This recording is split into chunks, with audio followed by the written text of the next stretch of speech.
This monstrosity is the Samsung. Oh, there we go again. Yep, that happens a little too often. This monstrosity is a Samsung Odyssey ARK 55-inch monitor. Now, this is the Gen 1, not the Gen 2. I know it's a little outdated, but for the price I got it for, I just couldn't resist. You see, when this came out, this was $3,500. Now, I'm not $3,500 curious, but I am $900 curious. And that's what I got it for. Not only was this open box, but this was the display. This was the last one Best Buy had. And you can still see the smudges of the customers that came in and touched it. Why didn't you even clean it? Because I wanted to keep the history. Of what, germs? Let's talk specs. At 55 inches, this has a 1000R curvature, which mimics the field of view a human eye has way better than just a flat screen. It has quantum mini LED technology, it supports HDR10, and has 165Hz refresh rate. But it's not all smooth sailing. When you connect it to a Mac, you start to get some problems. This monitor and my Mac, they don't seem to get along. There's a constant input recognition problem. This is the problem I have. This right here. Let's hope it comes back. 1, 2, 3, and... No. Come on. So now we hit troubleshoot. Let me tell it which one it is. Have to unplug it. Plug it back in. Hope it comes back. There it is. Okay, now we just say yes. Done. And it's back. Now that is a problem I deal with at least 3 to 5 times a day.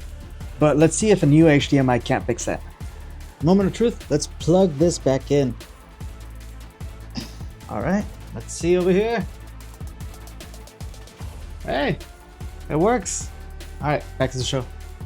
You see this flickering? That's just caused by the 160 Hz not mixing well with the camera's shutter and everything. But we can fix that by going 120. Honestly, for gaming, this is all I've ever dreamed of. The image quality is crisp, the colors are vivid, and the high refresh rate means everything is buttery smooth. Even here, take a look at this screen over here. This is an 85-inch screen. Yeah, right back there. Maybe if I moved away. This is an 85-inch screen right over here. That's 55 right there, right? And that's the one I choose to play on. The curvature is so immersive.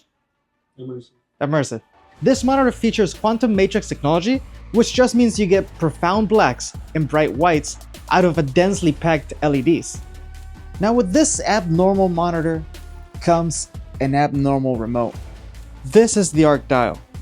It has a solar panel, a few buttons, volume up, volume down, the scroll, button in the middle, and buttons on the side. Of course, power button turns it on and off. With the input, you can change the input to whatever you like.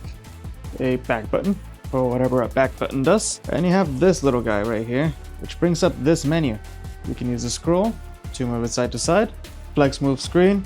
Not exactly sure what this is for, but you can shrink the size of your screen and move it wherever you like. Multi-view, I can add a view, hold the back button to change the focus, and I can increase the size. And the other two windows, they shrink. Another thing we have is what we call game bar, which you can change your response time, your picture mode, your screen ratio, mini-map zoom, I don't exactly know what that is, your eclipse lighting, that is the lighting in the back of the monitor. And when it comes to stands, you don't have to worry about that. This thing comes with one of the best stands I've ever seen. It goes way too high, and from there, you can rotate. Now this will turn right here in a matter of seconds, maybe, in a matter of minutes, in a matter of hopefully soon. There it is. So this is portrait mode, and I gotta tell you, this is probably more useful than it looks, especially just this area right here. That top, you have to look up quite a bit. That's gonna hurt your neck. This monitor turned out to be much more than I expected. The immersion you get out of this is top notch. The only thing more immersive than this would be VR. But from a display, I think this takes the cake. I was a little worried that 4K 55 inches, sitting this close to it, that would be a problem and I'd be able to see every single pixel. And to be honest, I haven't noticed any of the pixels. I'd have to put my head right around there to start noticing them, but you're sitting more like right over here. So would I recommend this? For $900, any day of the week. But for the original price, I don't know. Best Buy has these for around $1,700 right now, but you might get lucky and find it open box or on display just like me.